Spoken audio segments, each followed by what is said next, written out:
Good morning and welcome to our session on an overdue shift to people-centric security.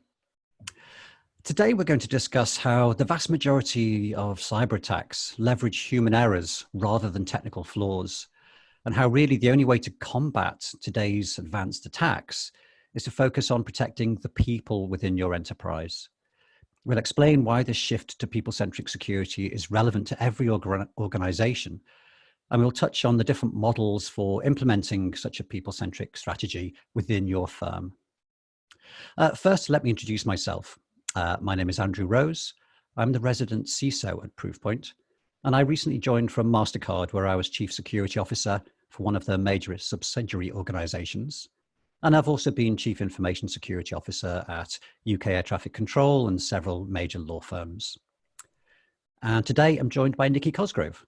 Nikki. Thanks, Andy, and hi, everyone. I'm Adenike Cosgrove. I'm responsible for cybersecurity strategy for our international markets at Proofpoint. And in plain English, what that means is working with our customers, working with different organizations to understand the challenges that you all face and make sure that we continue to develop solutions that continues to protect you all.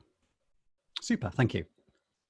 So at the end of the day, we have to think about what we as security professionals are really doing. We're here to protect our organizations against risk, and this can come from inside your organization in the form of mistakes and malicious actions. It can come from the external threat actors we all know about. But these malicious actors tend to be after just one of two things. They're after money, or they're after revenge and disruption to your organization. And they've got multiple models for turning their attacks into money or disruption. And these attacks have developed and changed and evolved over the years. So it used to be that there was spam. And we're all so used to dealing with the vast volumes of spam, which they use to drive advertising clicks and revenue and occasional misplaced purchases. But it developed past that into more malicious models with exploit kits.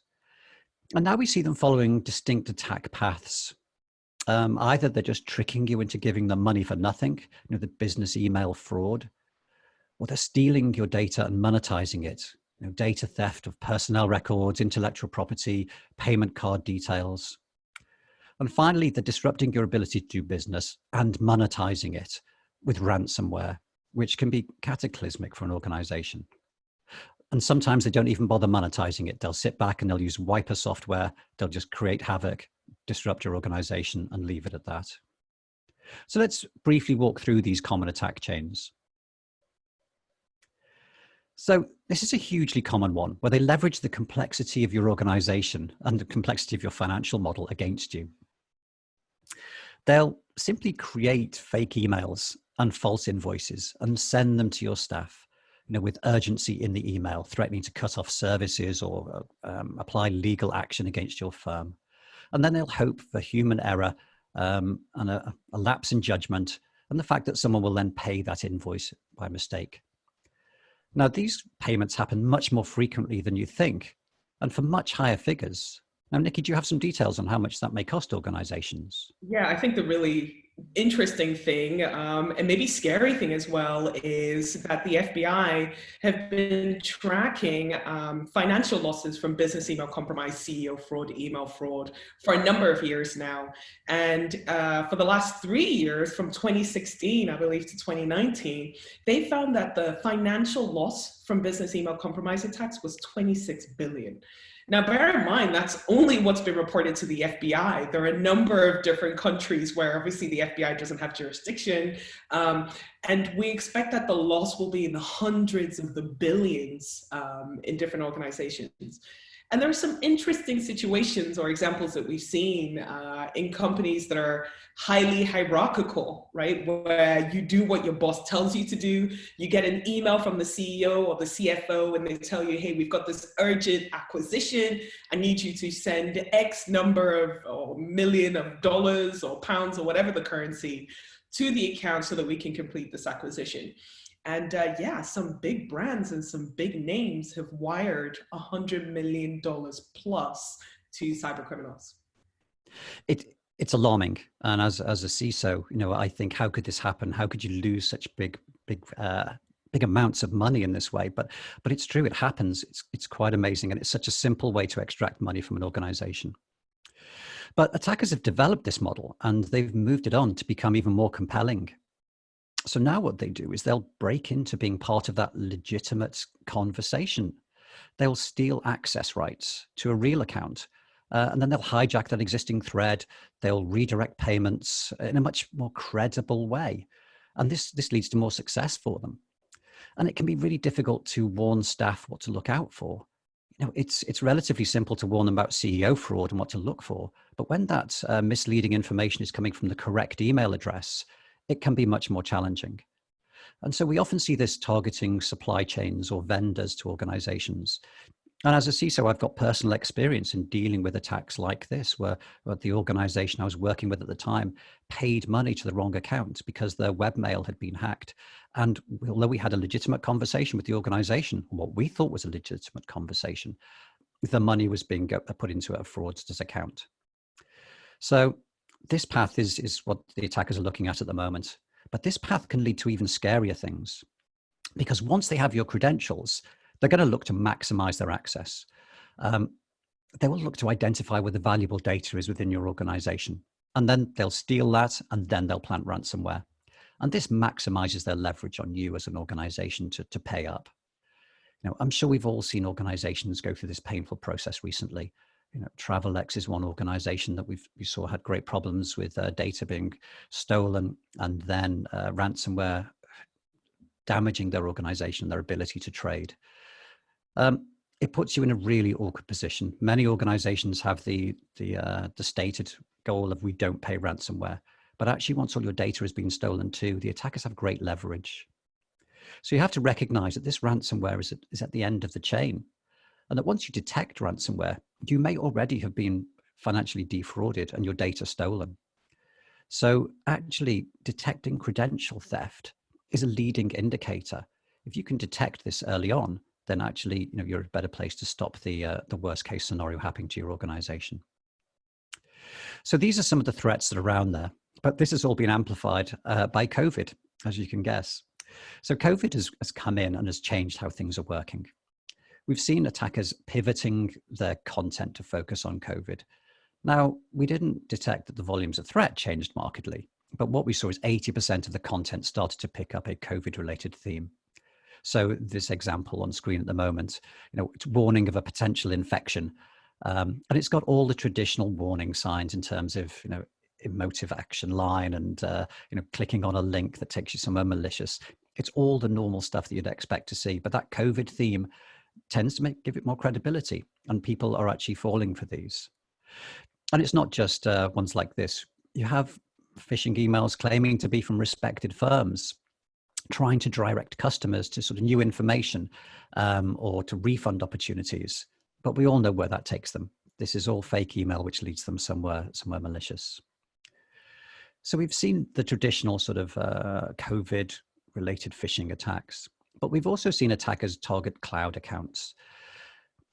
And many firms have started to deploy cloud and accelerate their cloud strategies because of COVID to try and support remote working and socially distant collaboration. So a lot of new cloud attributes and cloud facilities have been deployed recently. And what we look at, we see 93% of firms being targeted with these attacks to try and steal cloud credentials. And our research showed that about 58% of them had at least one compromised cloud account. And the business email compromise we discussed earlier, that continues.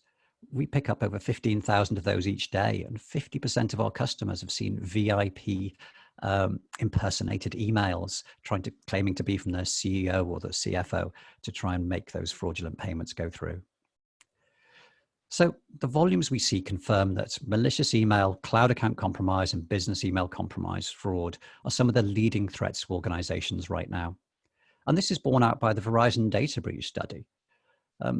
They show that stolen credentials, phishing emails, which can deliver either malware or steal those access rights, or simple human error, make up to about 84% of the successful breaches that they're analyzing. So it really is the majority of successful breaches come from these three particular angles. And all of them have this human aspect as a commonality. Nikki.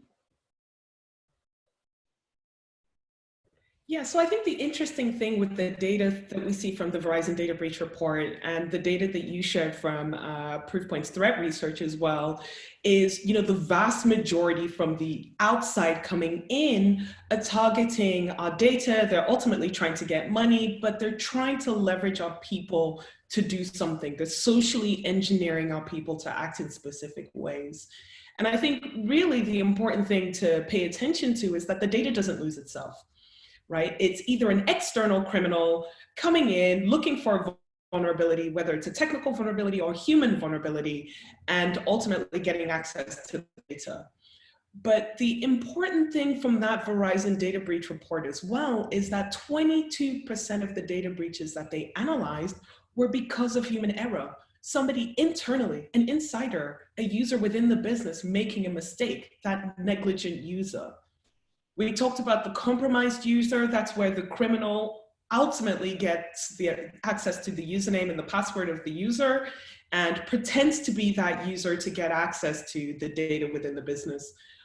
But there is also this third bucket, the malicious user, the insider threat, the person within the business that's actually maliciously stealing our data and compromising that information, which leads to a data breach. So it really is important to pay attention to what type of data breach we're facing, what caused that data breach, whether it's an external criminal, a negligent user, or a malicious insider.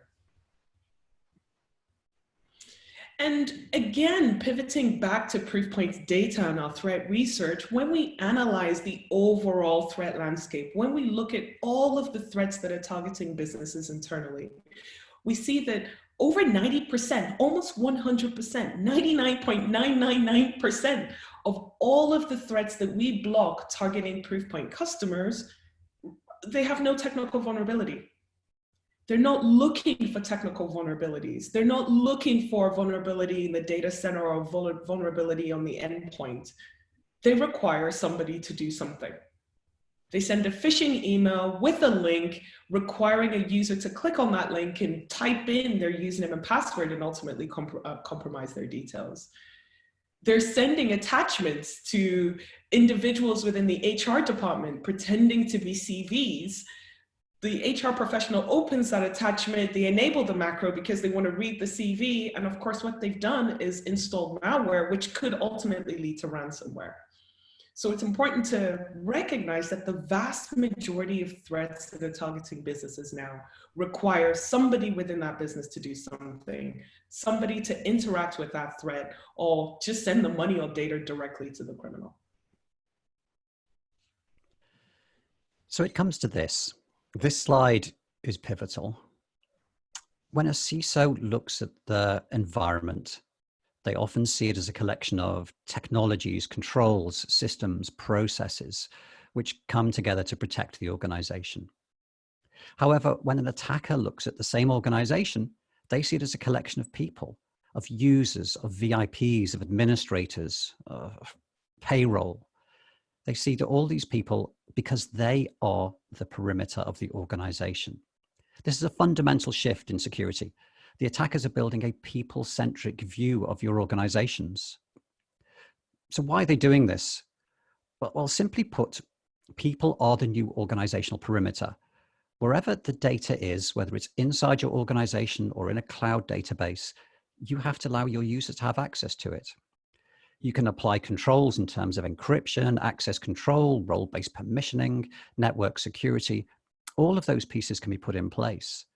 But at the end of the day, you have to allow your users to access and manipulate that data. So the identity is the key to getting the data. So that's what the attackers are after now. If they can steal the identity, then they can steal access to the data and bypass all of the investments in the technological controls that you put in place. You have to think about it from this way. Your new security strategy has to be people-centric to counter this threat because that's what the attackers are doing. Nikki. And so what do we do? How do we build that people-centric security strategy? How do we make sure that people are part of that security fold? Well, We can turn to Forrester and Gartner and look at some of the recommendations that they bring out around what organizations can do to protect those people. And the first thing that we can do, as per the recommendations from Forrester and Gartner, is to recognize that the email channel is still that #1 threat vector. Over 90% of these threats targeting our people are being delivered via email. So we need to make sure we're protecting that channel as much as possible. Block the vast majority of threats from reaching your people via the email channel. Block as much of that 90% as you can. So therefore, you're not responding and detecting and reacting constantly, but you can focus on those high target alerts, those risks that really do potentially increase the risk profile, those threats that increase the risk profile of the business. And what does that look like? Well, it's really about moving up the attack chain. We hear a lot right now about artificial intelligence, machine learning on the endpoint, on the device, being able to look for unusual behavior on that endpoint, but that's always reacting, and that's end of chain. And Andy, you mentioned earlier, didn't you, about ransomware and the fact that that is typically end of the chain. Absolutely. And as a CISO, I was always terrified of ransomware. I always thought that was my worst case scenario. And now when you look at this kill chain, you can actually see that the business email compromise and the data theft, those sort of things can be real leading indicators of a worse problem to come. So rather than just waiting for the ransomware to hit, there's a proactive way that you can look at this and you can try and reduce the risk vector for your organization. Exactly. Move up that attack chain, block as much as possible, identify what your users are sharing as well on social media, what they're sharing on LinkedIn, because that's how the criminals are doing that reconnaissance, right? They're going on LinkedIn, they're going on Facebook, they're going on Twitter to see who those people are that are high value targets within those business, who those people are that have access to data and to systems, and ultimately then creating those weaponized attacks via the email channel, delivering them to those end users to get them to click.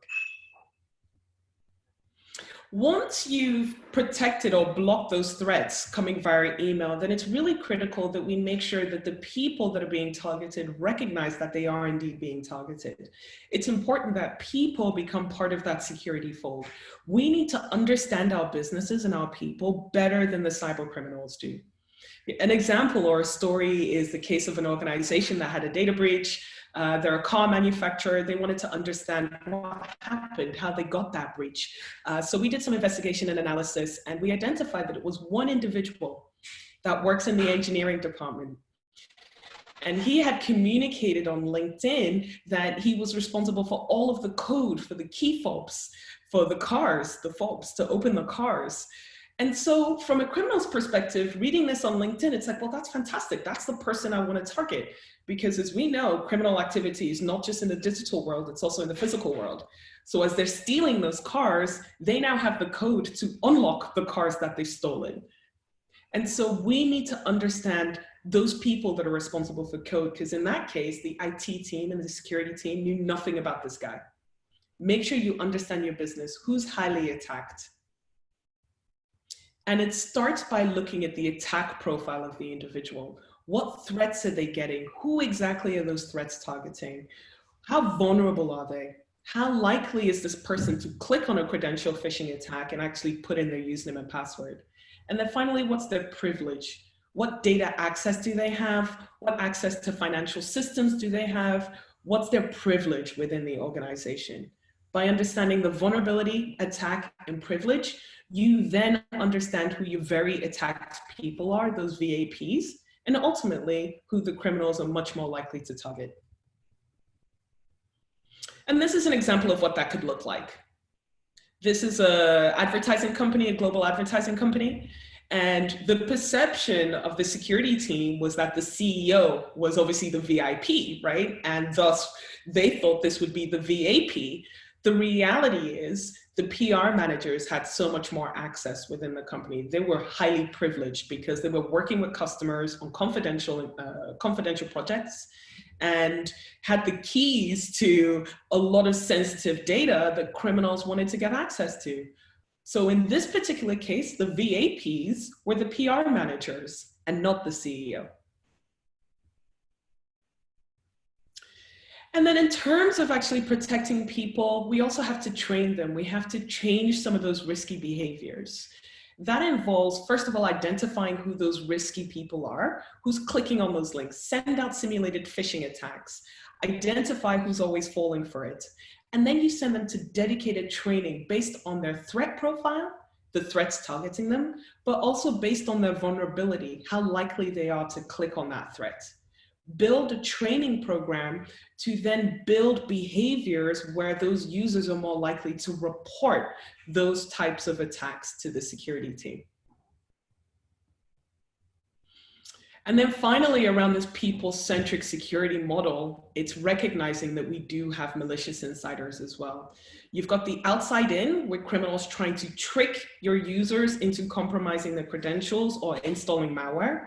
But you've also got the inside out, malicious users within your business that are stealing data and trying to compromise the intellectual property of the business. And so we, just as we look outside in and understand the vulnerability, attack, privilege of the people that the external criminals are trying to get access to, we also need to look at our employees internally. Look at the data that you have. What's the content of that data? What's the content of the assets that the users are interacting with? What's their normal behavior? And how are they deviating from that normal behavior? And then finally, identify if your users have been compromised, if they've been phished, if the criminals now have access to, or legitimate access to, accounts within the business, and ultimately use that to steal money. And so it's only by combining all of these things, by protecting the email channel first, blocking as much as possible from reaching the user, by making sure that your users are resilient, by blocking these account compromise attacks, targeting your cloud accounts from ultimately reaching your users. It's only by having this multi-layered, multi-pronged approach with people underpinning this can we then ultimately make sure that we're protecting our people.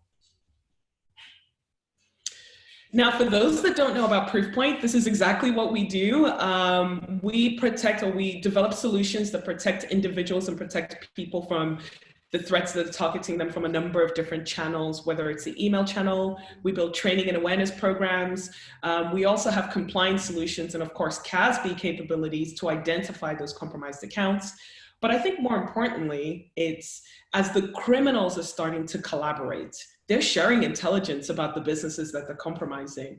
It's important that the security organizations and vendors collaborate too to share intelligence. And so we've built a number of technical integrations with CyberArk, Palo Alto Networks on the network layer, CrowdStrike on the endpoint, Okta with their access management solutions, to make sure that we are all technically sharing intelligence and ultimately protecting you long term. Thanks, Nikki. So if this has piqued your interest, I'd recommend that you learn more by reading our report, The State of the Fish, because it's got lots of information about this threat landscape and statistics about the attack vectors that we're seeing and how people are attacking organizations now. Feel free to stop by our virtual stand to get access to a recent Gartner report. And if you're interested in actually getting insight into your own very attacked people, well, get in touch with us via our virtual stand, or there's a link here that you can follow, which will give you some information about how to get that insight into your own very attacked people. And there's also a technical deep dive session, which goes into more detail about everything we've discussed today. So feel free to attend that one too. So thank you very much for your time and attention today. Thanks so much.